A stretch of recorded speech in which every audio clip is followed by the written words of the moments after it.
Circle Films dengan Kari Panji. Jadi dari awal idenya itu jujur punyanya Kari.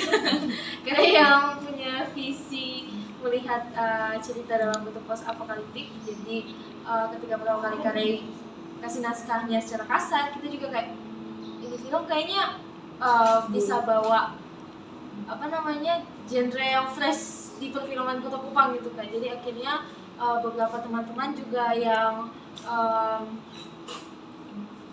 satu visi, akhirnya kita sama-sama bentuk film ini dengan total kru ada 13 orang dan talent 3 orang. Dan tantangan apa sih yang dihadapi selama produksi film tersebut, Kakak, kalau boleh tahu?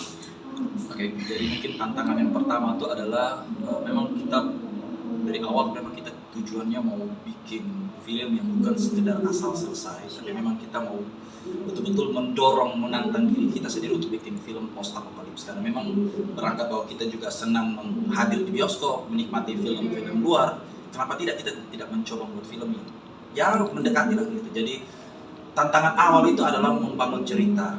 Kita ingin membuat cerita yang sedikit masuk di akal juga, tapi fiksi juga gitu. Fiksi juga. Dan mengawinkannya dengan budaya itu memang tidak mudah untuk mengawinkan budaya dengan tema-tema yang tidak familiar atau tema-tema tidak umum gitu. Iya. Membangun cerita, kemudian mendalami karakternya. Kemudian tantangan selanjutnya adalah dalam bahasa asing. Nah, kami itu bukan penutur asli bahasa Sabu, jadi tapi hanya punya cukup keberanian untuk membuat naskah cerita dalam bahasa Indonesia, baru kemudian kita ditranslate lagi ke dalam bahasa Sabu. Jadi dan kemudian tantangannya adalah kami ini berangkat dari sekumpulan para pemula yang memang betul-betul kita dalam untuk membuat film fiksi seperti ini memang kita belum pernah punya latar belakang, pengalaman. Jadi ini betul-betul baru pertama kali. Dan ya, dia punya tantangan tuh adalah menciptakan dunia yang hayalan ke dalam layar lebar itu sih. Tapi berbeda ya, Kakak ya. Yep, betul. Dan harapannya untuk film ini ke depan seperti apa sih, Kakak? Semoga semakin terus mengudara. Semoga film ini tuh jadi motivasi buat teman-teman filmmaker lokal kalau kita tuh harus berani keluar dari zona nyaman.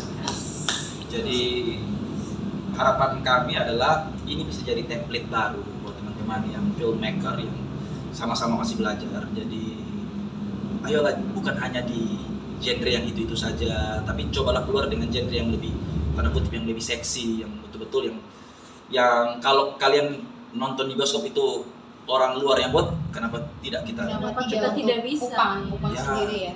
Siap, kita hanya doakan dari media untuk film ini terus berkembang dan dikenal di internasional. Amin. Terima kasih ya. Kita pengerjaannya itu kalau hitungan kotornya dari bulan Februari, pertama kali kita diajak sama Karai itu di bulan Februari, tapi kalau hitungan bersihnya itu kita pengerjaannya 2 bulan ya kan. Kalau dipadatkan kan. Jadi memang awal Februari itu adalah ide awal, terus kita pembentukan tim karena tidak mudah menemukan orang yang mau sama-sama belajar tanpa dibayar. Karena memang kita berawal dari, jujur kita menggunakan uang saku sendiri. Kalau mau dibilang dari segi bisnis, lebih banyak kita keluar uang sendiri daripada kita dapat. Karena memang tujuan kita adalah buat film, terus kita festivalkan. Tujuan cuma itu saja.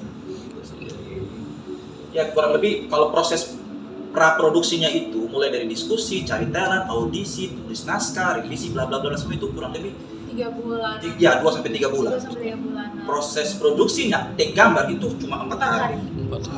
Jadi kemudian pasca produksi ngeditnya itu tuh ya sebulan 2 bulan ya. Iya, sebulan 2 bulan. Gitu. Jadi memang lamanya di pra-produksi. Lokasinya kita pakai 2 lokasi, yang satu di Hutan Raya Amarasi di Kabupaten Kupang ya, sama yang satu lagi di Oetune. Oke, baik.